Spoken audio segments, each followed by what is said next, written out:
একটা কিন্তু এখানে যেটা যেরকম ওই আমাদের হাদি ভাই গুলি খাইছে যেরকম সেই রকম এখানে এখানে কিন্তু ভাইয়া ডাক্তাররা কিন্তু আশা দিচ্ছে না কি বাঁচবে, কিন্তু না বাঁচবে না এরকম কিছু আচ্ছা দিচ্ছে না কিন্তু।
আমি তো বাড়িতে ছিলাম না, আমি আধ ঘন্টা আগে বাড়ি থেকে বের হয়েছি, কারণ আমার একটা চাকরি আছে, ওখানে কোচিং করাতে হয়, সেখানে চলে গেছি।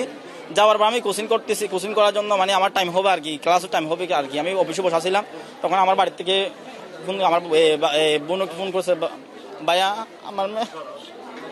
আমার ভাইয়ের মেয়েটা শেষ, এরকম শুনছি। আমি মাদ্রাসা চলে আসছি, দেখতেছি এরপরে MSF হাসপাতালের মধ্যে। কিন্তু ভাইয়া ডাক্তাররা কিন্তু আশা দিচ্ছে না কি বাঁচবে, কিন্তু না বাঁচবে না এরকম কিছু আচ্ছা দিচ্ছে না কিন্তু।